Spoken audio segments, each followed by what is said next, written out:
Cool. So yeah, we have many people today, and Gemma before this, before we started the session, was telling us that this edition, this Inside Indonesia edition, is one of the most popular editions. We've been getting lots of new readers, and partly because this is a very, very interesting, important issue that many people around the world are trying to understand. In this session, basically what we are going to do is we're just going to have a chat with some of the main people, the editors, some of the authors who are here today with us. But the goal is basically just to start a conversation and yeah, to engage more people with with this issue that's very important. Before I formally start, I also just want to acknowledge the traditional owners of the land that I am on in Melbourne, yeah, and my name is Tito Ambio. I'm from Aramati University. I'm a journalist. I'm also a digital ethnographer. And I'm doing my thesis is on YouTube. So this is something that is super interesting for me personally as well. And I'm really looking forward to chatting with all of you here. The way this is going to work is we are going to ask Wija, Ward, and Yatun to talk about the edition in general, some of the things that they found the most surprising. I have some general questions about the edition. And then after that, we'll open it to the floor. If anyone has any questions, you can either write it on the chat, I will monitor the chat, or you can raise your hand and then I'll get to you. Okay. So firstly, let's start with Wija, because from what I've gathered, basically this edition kind of started with your experience and your activism as well around this issue. So can you tell us how you started thinking about this edition, Wija? Okay, thank you, Tito. Hello, good morning, everyone in Australia. Oh, no, in the Netherlands, yeah, and good evening in Australia, and selamat sore, yeah. Good afternoon for you who are in Indonesia. I don't know whether some of you are in Russia. I hope not. Okay. So yes, I think this idea about this project, of course, came in the mind of every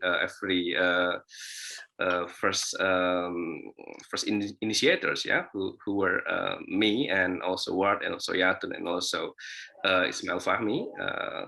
However, for me personally, it was back to 2019. I still remember vividly. Yeah, it's just like still yesterday. So back then, we had something very quite serious in Indonesia, which was the idea to revise the law on national corruption, on National Commission on Corruption Eradication, KPK, the KPK law, who are who were believed, yeah, in my view, and a lot of activists in Indonesia and academics will seriously weaken the anti-corruption movement in Indonesia. I think I will share some slides just to give you more context about the event back then. Okay, so it was yeah. So out of the blue, and this is November, yeah. So it was September 2019. And the Tirto ID, I think they reported very good in the 5th of September. There was suddenly sidang, yeah, a discussion in our parliament about the idea to revise the KPK law, the law on National Commission on Corruption Eradication. And the discussion was only 20 minutes, but all of the political parties agreed to make it as a topic, yeah, back then.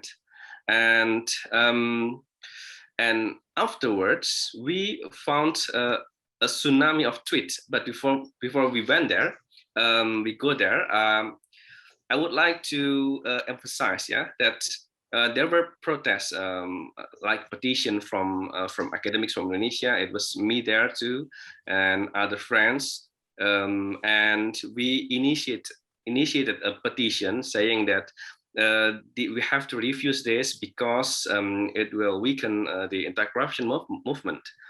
And there were around almost 2,000 lecturers from 41 universities from 22 provinces. And we organized ourselves in WhatsApp group. Of course, not all the 3,000 university lecturers, but the representative of each universities. I was one of them in the WhatsApp group, and we got what we call as cyber terror. We got a phone call from many foreign numbers from all over the world, and some of our friends were hijacked too, the WhatsApp. This was the look of my cell phone. I got a lot of phone call from, you could see there the numbers. They're not from Indonesia. However, just like the reader of this edition was also from Russia, perhaps they're not really from Russia. And I think we knew it today as a history in which that it was the most serious attack to KPK, and then the law was changed, revised, and now seriously weakened. But what interesting was at the same time we found the tsunami of tweet, what we call as tsunami of conversation on Twitter, on social media, supporting this law and this revision. And we, as you could see there, the hashtag was intentionally supporting the idea like KPK and Taliban, KPK patuh aturan, obey the law, KPK crybaby. Let's support the revisi Undang-Undang KPK. You could see here. So that's one of the indicators of the existence of public opinion manipulation. Yeah, the sudden emergence of a narrative, certain narrative, and that was we saw it. And back then, in September, before the revision, I could tell more about it later.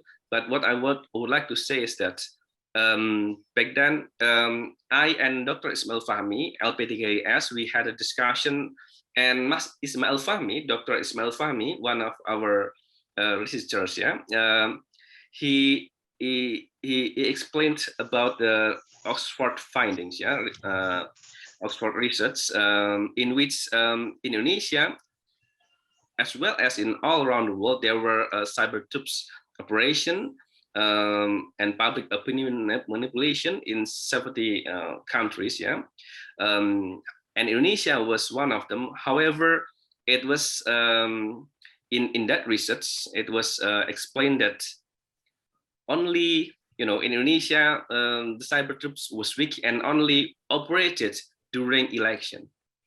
And I found, wait, no, I think that's not the case, because in what's going on right now, we had another thing. So we know that in 2020, the Oxford paper, they have an update. However, it's not for me. It's not what's happening on the ground. So back then, I think research about it will be very important. And I said to Ward back then, what about doing research about this with Angin? And of course,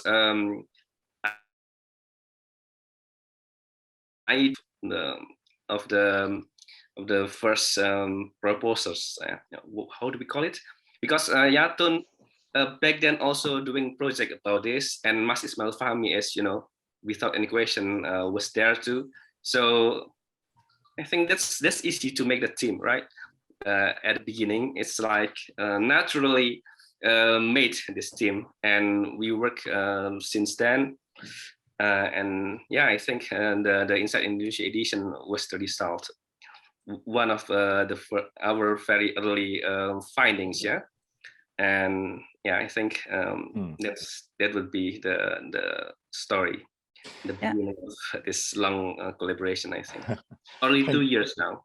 2 years, yeah. No, thank you very much for that introduction, because so for those of you who haven't read the edition, you can go to Inside Indonesia website and read about the research that we've been doing. And I think what I find really interesting is that mixture of qualitative and quantitative, with Ismail Fahmi's drone Emprit, and then you have, anthropological sort of look at things as well. But also what I'm really interested to hear about is from you, Ward.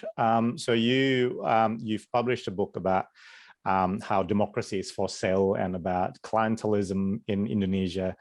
Do you see this buzzer politics and cyber troops as a continuation of this clientelism of politics in Indonesia, or is this something completely different? Yes, I do see it as a continuation in more ways than one, and including ways I did not expect. The ways that I did not expect it was that we found that this, so in our special issue, we studied these buzzers. We interviewed 78 of them and asked them how they worked, how they were linked, how their network were set up, but also their careers. And one of our findings was, interestingly, that these buzzer networks, which we call cyber troops, really emerged out of campaign organizations. So indeed, the very topic that I had been studying before, the nature of election campaigns in Indonesia, it turned out that was the starting point for these cyber networks. These were just tech-savvy young guys who were good with social media, and then the candidates liked it. And then gradually realized this is so effective, we should keep this going after the elections. And then this evolved into some sort of ad hoc or versatile, very freewheeling kind of buzzer teams or cyber troops that kind of graduated from just promoting a candidate during election campaigns into promoting certain policies or laws, like Bija's example of the KPK law. They have grown out of election campaigns. And that's interesting because it's different from what we've seen in other countries, where you have sometimes professional organizations that are hired by professional forces. So here we see really much more versatile teams of people that let themselves be hired for project here, project there, and collaborate through WhatsApp only, don't meet each other, and then move on to different projects. It's a very freewheeling kind of buzzer teams that we see. Have you seen this in other countries at all, or is this a uniquely Indonesian thing? Well, I happen to do a sort of, I mean, Bart can tell his, his experiences from with election campaigns in different countries, particularly India, right, Bart? Yeah, but I think this is more for you. Yeah. Okay. No, because we've also been looking with different research projects at Southeast Asian countries. So in Thailand, Vietnam, the Philippines, and cybertrooping is really, really prevalent and very much institutionalized and very much on the rise as well throughout Southeast Asia. So I can imagine that it's also similar in other countries in Asia. But what's very interesting is that it really differs per country, how they are institutionalized, what kind of role and position they have within and vis-a-vis the government or the regime. And this is why I think our project is also very interesting, because we look, over a time span of more than 1 year, starting with the elections, then the KPK case, which is, so the elections April 2019, then the KPK new normal policy, March to May 2020, omnibus law, October 2020, and then finally the Pilkada, the direct election of regional heads. And then there's also the case of the digital coup in Partai Demokrat. So we can see, we can look at this as a process. And what I find most striking actually about our case is that we see a development, when we compare all these cases, of increasing institutionalization, increasing preparation, Because if you look at the KPK case, it almost seems like a spontaneous outburst of these buzzers, right? Like very responsive to these to the protests that were going on. But if we then look at, you know, fast forward 1 year and 1 month to the omnibus law case in October 2020, we see that there was a very strong case of preparation. And this was revealed by alternative media like Tirta Idea, who revealed a leaked telegram from the National Police. That telegram was leaked on 5 October, which was when the omnibus law was passed in Parliament very hastily. And it was dated 3 October. So before the protest began, before the law was implemented. And in this leaked telegram, the National Police actually, you know, instructed all its policemen that they had to attempt to influence public opinion in order to make it disagree with these protest actions. And they had 2 strategies that they recommended for that. On the one hand, media management. On the other hand, cyber patrolling of social media. In order to build a counter narrative against, you know, issues that discredit the government. So this already shows that it isn't just, you know, these informal networks of buzzers, but that there was also a lot of coordination on building the narrative online from the National Police. So this is a very interesting development, which shows that within this one country case of Indonesia, there's also a lot of movement, and you know, it's a phenomenon in development, you could say. Yeah, and I think I have to be honest, before I started reading the edition, I thought buzzers and influencers were the same. Turned out that they're very different. Can one of you maybe explain, just for those of us who have not read the edition, how do they work? You know, what's a buzzer? What's a content creator? What's a coordinator? So yeah, it's up to you who wants to tell us how they work. Bart and Vijay wrote the article on the organization and funding, so maybe you can explain. Yeah, Vijay, can you tell us how they work? Yeah. What was quoted in a lot of Indonesian media, yeah. When you explained about it, perhaps you can start. But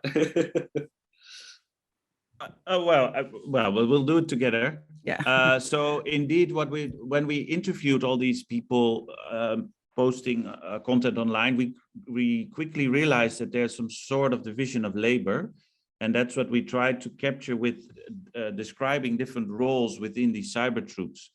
And so we discussed 4 different roles. One is what we call the buzzer, which are really the foot soldiers, people at the lower rungs who are tasked with disseminating content, which they get handed to them from the second and arguably most important role is the coordinator. These are people that really send content to different buzzers and coordinate their activities, which includes, for example, making sure that certain content is all posted at the same time in order to create a trending topic and to really create a buzz around the topic. And they also coordinate with the other 2 types of members of cyber troops. The first one is the content creator. So those are sharp people with a feeling for public debate that kind of try to create a certain counter narrative, like Yatun mentioned, by identifying content online, which could be disseminated, or by even creating certain memes that then the buzzers could disseminate, including narratives like Vijay mentioned about KPK and Taliban, for example. And then the 4th group, which is a bit of a tenuous member of cyber troops, is influencers. Those are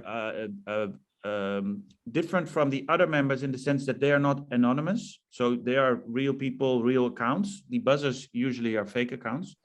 And they're also well known, and they have a lot of followers.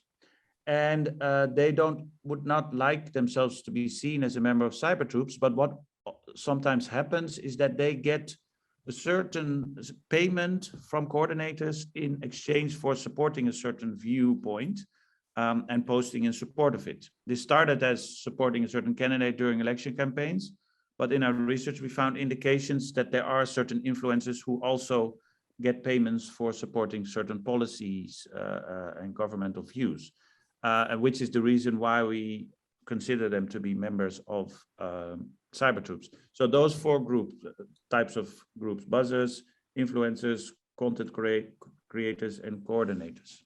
Yeah. Is that fair, Vijay?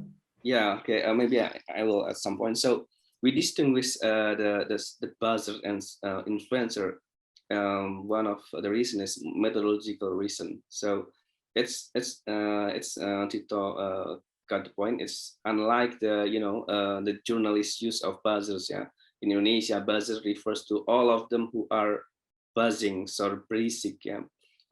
In our research, we distinguish the buzzer and influencers exactly because of that. So all accounts that are using real names, or we can track who they are, then they are influencers in our research.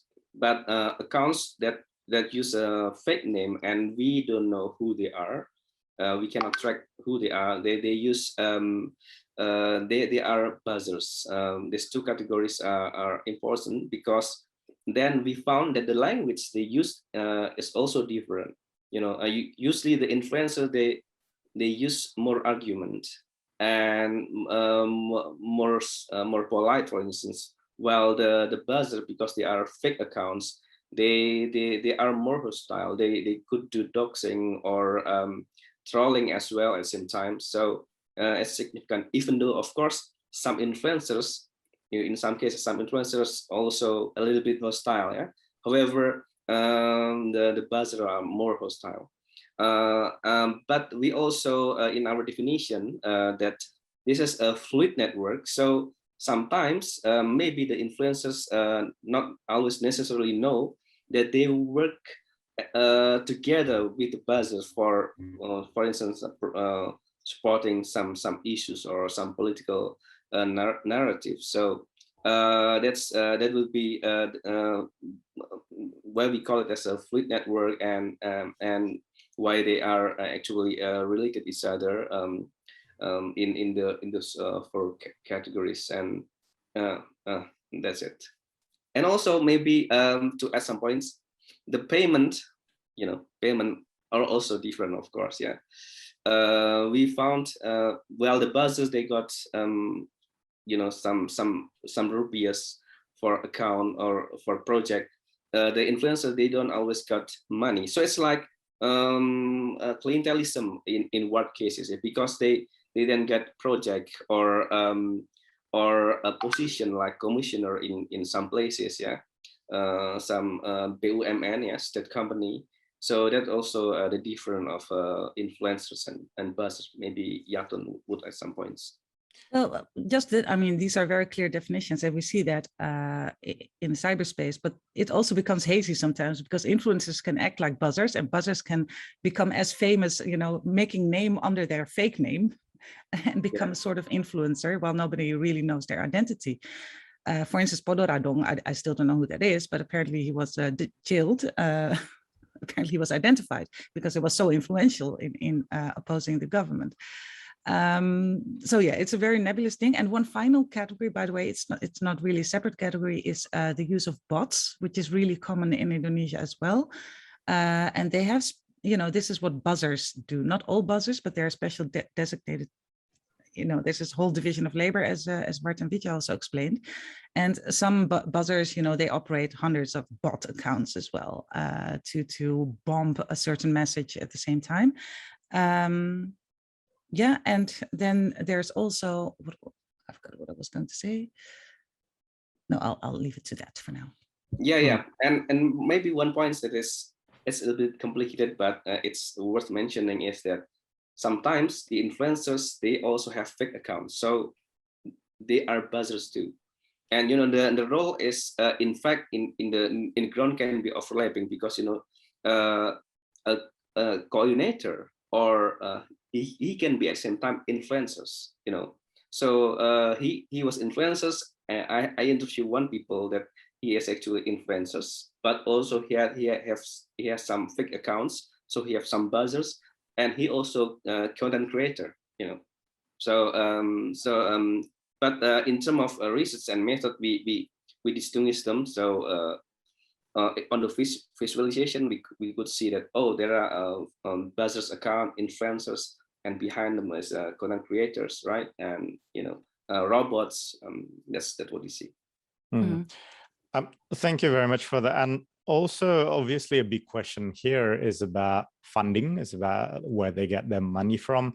And what I love about the articles in this edition is that, you know, you have gone into great details in explaining how messy it is, and there's no, you know, it's not just from one source of funding, it's from many sources of funding, but one of the sources of funding is the government. But what I was quite surprised in is, especially coming from, you know, a journalist who is sort of looking at things usually from the Australian point of view, is there seems to be a lack of transparency in terms of when the government is actually using this buzzers and the cyber troopers.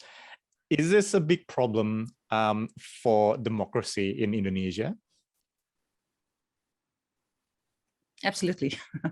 Bart, you can you have a big point on that to make. Yes, and the short answer is this is a very worrying trend. So indeed, of course, the funding of cyber troops is a murky issue, and it's very difficult to have definitive proof.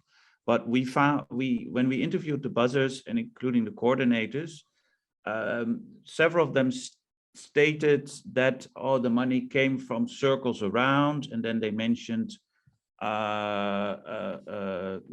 Erick Thohir, Erlangga, and other government officials, not them themselves, but around that, suggesting that basically this money for these buzzer campaigns came from ministerial budgets. Again, just what they say. So we haven't, of course, tracked any financial streams, but these rumors seems likely to me. Now, and that is very worrying, because that suggests that basically this social media is providing an instrument to the government to basically influence public debate in its favor and silent critics, so that you no longer have an open and free public debate, but one that is controlled or influenced by those with money to hire cyber troops.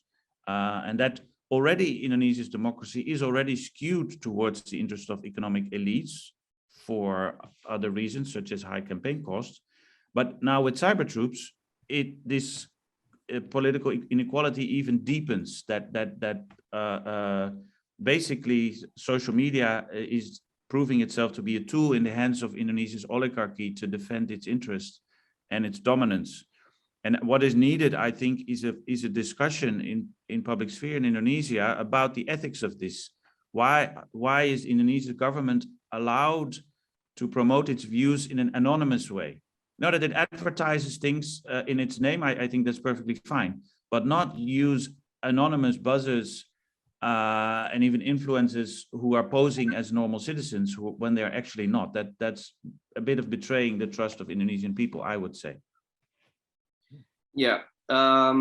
Yes, I think that's one of the most pressing question. Yeah, important question is whether there were budget from the government or not. I think that would be the most sensitive thing. And we found in our research, at least, yeah, from the informants that because we also interviewed the ministry like Menparekraf, yeah, Kementerian Pariwisata, and we found that they use what they call as a digital campaigns team.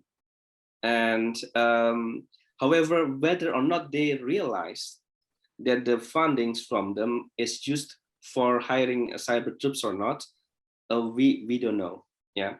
However, our informants, some of our informants suggested that the money was from there, from the ministries. So they got it. So that's like something that we, like a black hole, yeah, we would like to investigate more. However, because of course in Compass, they right after our release, they interviewed the government, and the government said the money is not from us, right? And what said in the WhatsApp group, I think it's okay to share here, yeah, what the government replied so fast, so we doubt whether they already check or not yet about it, where the involvement of the government. because they deny it so soon, yeah, so immediately. And I would like to share you this one slide about the accounts. You know, in the case of new normal, we found this visualization here. You know, some accounts that are associated or they name themselves as Divisi Humas Polri, for instance, Bidang Humas SB, Polisi Sumut, yeah, Laut Humas, Humas Res PKT. That's so we call it as Polri network in our big data analysis. We wanted to interview the Indonesian police. However, our team research were promised to get an interpretation. However, in the end, we don't get it. So it's just to, you know, we want to actually know whether they are really your accounts or not, right? However, from our data sekunder, from our research, our observation, we know that the Indonesian police they had a big budget for a digital campaign as well. It's like the finding from ICW, Indonesian Corruption Watch, is something 100 billion rupiahs, 600 sekian miliar rupiah. So that's a big budget, and you know, I encountered with some friends who were there during the training of media, cyber media something by the police involving 1,200 peserta, yeah, participants. So so just to give you, you know, this is something that we have hints that the government budget was for there to for this purpose too, and the rest of the argument I share with Yatun and Ward agree that this also this of course is alarming, yeah, alarming situation for Indonesian democracy. Now, before we go to questions, and there's already one question from Jerry there, that's probably related to what I'm about to ask you, especially for Yatun. You wrote that article about people who are providing counterbalance in Indonesia. Some of them are traditional media, some of them are new forms of media. Can you tell us about some of the more sort of successful stories in people trying to do counterbalance in Indonesia? Mm-hmm. Well, there's very different kinds of roles to play there as well. A very big one is, of course, Mavindo, the Anti-Slander Society, which is also, you know, so successful and being taken seriously to the extent that the government also wants to collaborate with them in order to fight hoaxes. The problem, though, is what is being counted as hoaxed, right? So it's a very kind of biased view of hoaxes that we have there, because hoaxes that might allegedly be spread by the government, those are left untouched. And this is the problem with many of these civil society initiatives as well, that they have a very narrow definition of what they are actually fighting. So one thing that is still lacking within all these initiatives in public debate is to really embed this fight against fake news, disinformation, and organized propaganda, to embed that in broader discussions about, yeah, the ethics basically of political culture, right? Do we really want to have this kind of political culture? Is this how we want to do politics?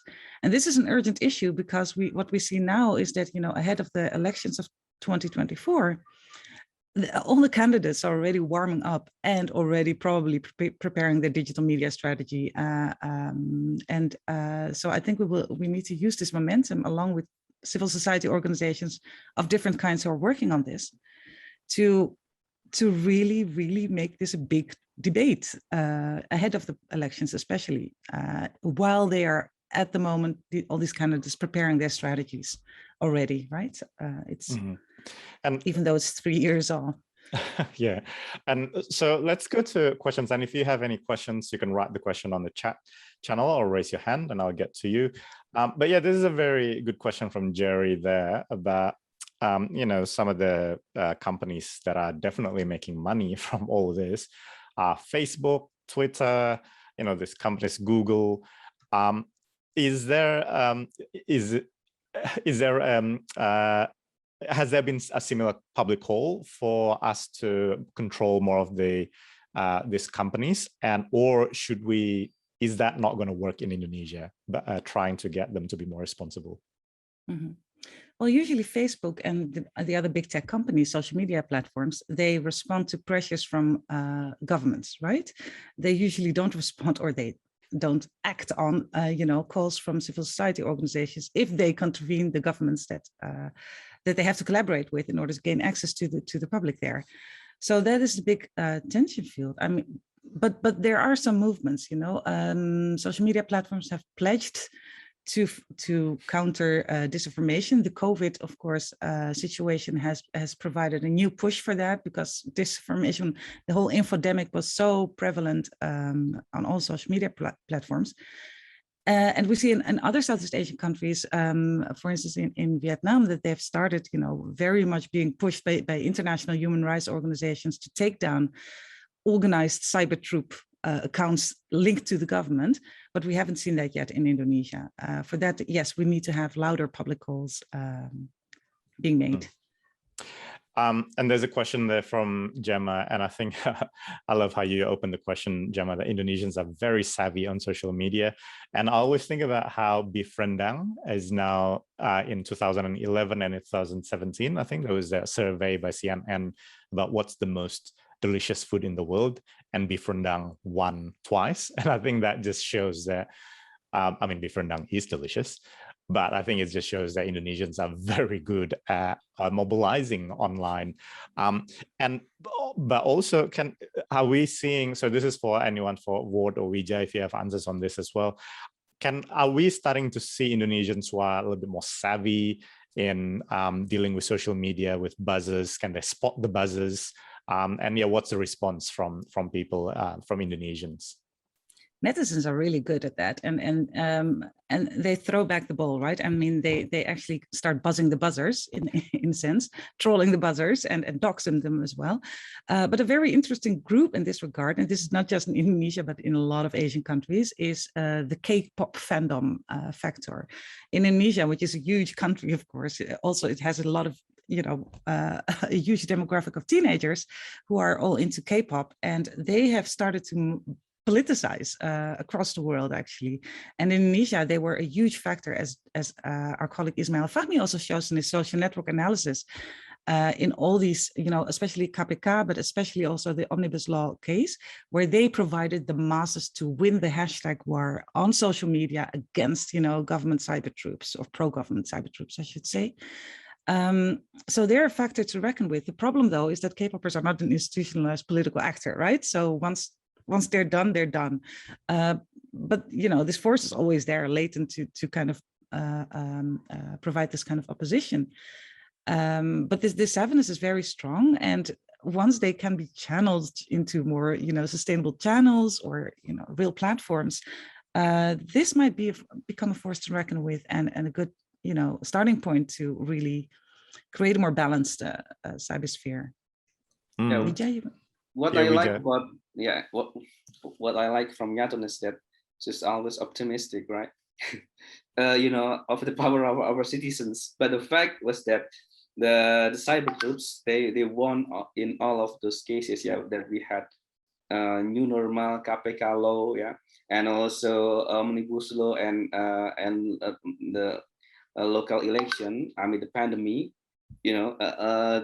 The civil society activists were lost. Like in our workshop in Jakarta, Anita Wahid was there. If you maybe follow the case in the KPK revision, Anita Wahid is one of the citizens that had a lot of influence, and she refused the revision, right? But I said to Anita Wahid, but Mbak Anita kalah pada akhirnya, and she was laughing.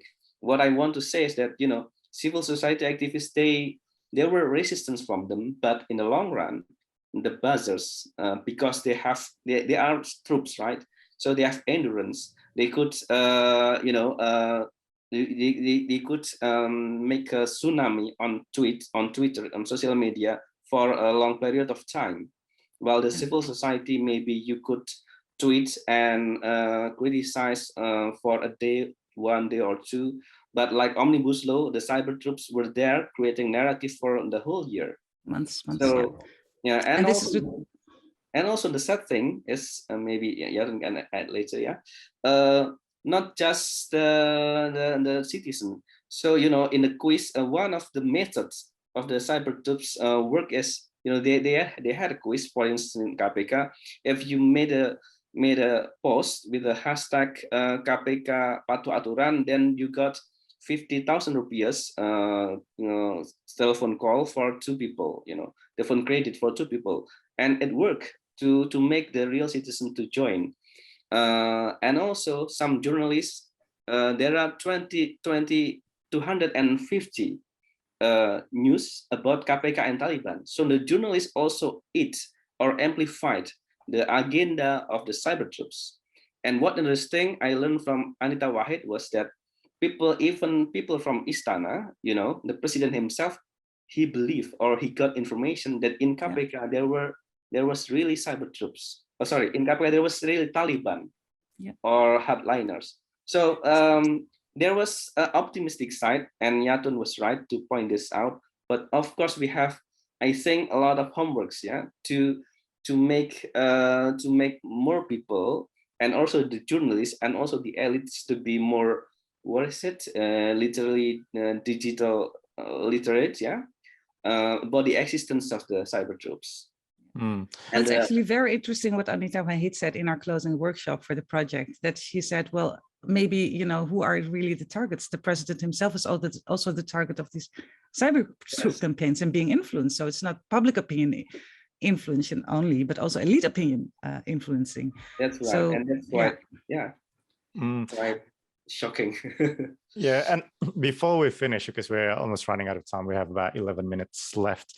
And there's a question from Tim there, but before we go to your question, Tim, many of us here are academics, and there's probably a selfish question. I'm entering the world of academia from journalism. How should we? And what Yatun was saying before, these things change very quickly. What's the role here for us academics, and how do we do research on this and publishing our research so it can be useful for people who want to know how to provide counterbalance? Because especially in academia, it's not, sometimes you write a paper and it's published 2 years later. So how should we change the approach in academia? And Ward and Yatun and Widya, you experience academics here. Maybe you can tell us what you think about this. Well, I think Inside Indonesia is an excellent, platform for that. So public science, public scholarship is very, very much needed in these kind of, fast-paced political developments that require an urgent response. So it's great that we could, quickly publish our first findings on this platform and have a whole issue on that, so that we can, showcase all these different cases. And this is what's needed, because this is what creates impact in the public, and people read it, and even via Russia, I should say. So public scholarship is very, very important, and then to collaborate with civil society organizations and the media, as Rija has so brilliantly, convened in our closing workshop. That's very important. Bart, you want to? Yeah. So I think as researcher, including you, Tito, we have a big job ahead of us. In first of all, creating public awareness that this is happening and that is threatening, and ideally stimulating those on social media to identify social buzzers and see the manipulation going on, so that they are more immune to it, so to say. So we work on the immune system. Second, I hope that our research can contribute to a more of like an ethical discussion of what is done and what is not done when it comes to using cyber troops and digital marketing. I feel this discussion is not yet there in Indonesia and in many other countries, and it's very much needed. And I think there should be growing awareness that this kind of paid anonymous selling of government policies by the government itself is really unethical behavior. And in that light, I was just thinking, and this came up to me in relation to discussions that came up in the media or related to our issue, when the government denied using buzzers without any looking into whether some departments actually did or not, whether there is already some sort of presidential instruction or government policy that forbids government agencies from using cyber troops. I have a feeling there's not, and there should be. There should be just a general policy saying, look, we don't do this. And if you are working in this department, whatever department, you should not hire anonymous buzzers. And I think hopefully that could be one of the outcomes of doing research too, that we push government to develop in policy field, develop policies on this. What do you think, Vijan? Yes, just to add some points, yeah. Some journalists asked me about this, yeah. What's the solution? And I answered very easy. For politicians, don't use this. For the government, don't use this. One of the solution, yeah, of course, yeah. And this is also to answer the question from Vidya, yeah. But in the long term, of course, we have to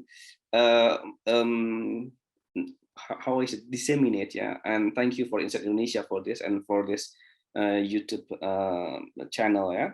That we have the public in general have to be able to identify the existence of buzzers or cyber troops, yeah, or public opinion manipulation online. The first indicator was, I always mention, the sudden emergence of conversation on certain political narrative for massive. It uses a tsunami of tweets and use some contents that are made by professional, you know, the meme, the videos, the hashtag, and then they have also endurance. They are using cyber accounts, yeah, fake account, buzzers account. We actually in Indonesia, by time we learn, oh, those accounts, for instance, you know, DS, yeah, some names, we know that they are buzzers or they are influencers. So and that's also one of the things that in the long term, Indonesian publics need to learn about it. And I think it's quite easy, yeah. And also the journalists, yeah, the journalists themselves, they please don't amplify. And Yatun made a good point about, you know, don't use the same words that is used by cyber troops. For instance, in the case of KPK and Taliban, don't use the word KPK and Taliban in your news for countering that. But because if you use this exactly the same phrase, then you amplify, you know, the narrative of the cyber troops. That would be just to add some points, yeah. Just before we end, can we go to each of you and tell us what your takeaway point from this discussion is, or one thing that you want to say about the edition for all of us? Maybe we start with you, Yatun. I'm not sure if I have a key takeaway point, but the main thing that I was really surprised about, you know, when we started this research, I was like, okay, let's see how far we get, and then we get all this information. So this is just a call to journalists, to academics, to the public out there, you know, dig for this information. I mean, it's and see how you can also help debunk this phenomenon, and that the fact that it is a multi-layered issue. You know, we need from the government, like Wart was saying, we need policy responses, just hard-based laws. We need media responses, and we need public civil society organizational responses and public responses as well. So everyone has a responsibility, including politicians, you know, to look at, maybe I can do effective politics without this kind of unethical practice. Yeah, a multi-level responsibility for all of us, I think. Thank you, Yatun. Ward, what's your key takeaway point? Well, my key takeaway point is that democracies worldwide, but particularly Indonesia, really stands in front of a considerable challenge of dealing with this new technology. It's like a new weapon that we still have to get our hands around, of how to really properly manage this in a way that it does not skew democracy towards the interest of the rich because they can pay for it, or either just simply damages public debate because of the ease of spreading nonsense. I think worldwide we are now have to find ways to really deal with these two key threats, that will be not a 1 year or 2 year thing, but really of the coming 2 decades, and it will require research and then collaboration with policymakers and indeed journalists to make our usage of social media more healthy and more supportive for democracy. Thank you, Wout. And Widya, final words from you? Yeah, I think we have now the era of digital revolution, right? So digital campaigning is inevitable.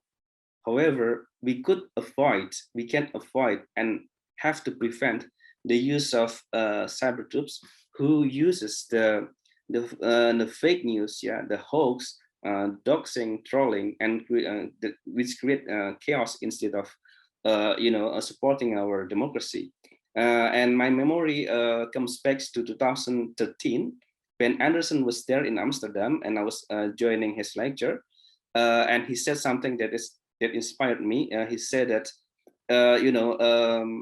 the correct information is like oxygen for democracy. So with the internet, we have a lot of information, right? And the information there should be true and correct, because on the basis of that information, we make a decision. The citizens make decision, the elites make decision. However, if our public sphere, digital public sphere, is full of hate speech, hoax, and also doxing, trolling from the cyber troops, then it's like carbon dioxide, for democracy. It will kill the democracy slowly. So I think the politicians, the citizens, and journalists, we have to start learn. I think that's what I learned from this research as well, and I hope we can learn about it together. We have about 3 minutes left here, and I want to go to that question from Tim.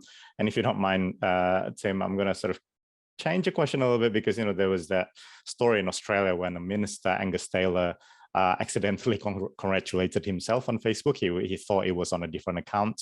But what I want to ask you about this is, in some of the descriptions with the buzzers, some of them have like 20 accounts, 25 accounts. Can you tell us about, maybe how do they manage this, and what did you find about the way they? It must be a tough job, like, looking at all these different accounts and making sure that they're on the right account. Can you share with us some of your findings, or maybe some funny stories about these people, about these buzzers?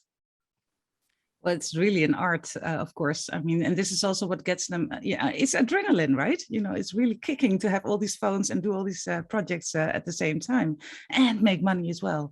So there's something addictive to that as well, from what we heard from the interviews. One of our researchers actually did a lot of close interviews with buzzers, and had a lot of funny anecdotes. I can't really recall one right now. Widya, can you recall funny I think anecdote? The funny thing is, because, and thanks to our teams, because some of them are, cyber troops themselves for years. So in one hand, it makes us easy to get it done, and in another hand, we also have people, team like Ismail Fahmi. He has spent many years. And I agree with you, Yatun, that once we get there, it's also addictive. For us, it's very interesting, but even though it's also quite dangerous. I don't know whether it's funny or not, but some of our cyber troops research team, they got offer amid our project, from certain politicians to work for them, to boost their name for to be nominated for the 2024 presidential election. So and some of our researchers says maybe we can create our own cyber troops, Mas Wija, after this research. Yeah, we should. So look out for that. Wija, Ward, and Yatun, thank you very much for your insights. And I'm sorry, Ika, we can't get to your question, but if you want to read more about cyber troops in Indonesia, you can go to Inside Indonesia's website. That's the link there, www.insideindonesia.org. There's the edition number 146. There are also all the other previous editions that you can read about if you're interested in. But yeah, thank you very much, Wija, Ward, and Yatun. Gemma or Jerry, do you want to say anything just to end? Just a big thank you to the editors, and also please pass on our thanks to all of your writers, really, for this wonderful, really exciting edition that we're so pleased that you brought to us, and we're honoured to be able to promote here also today. Thank you, Tito, again for doing a wonderful job as MC, and thanks everybody. Huh?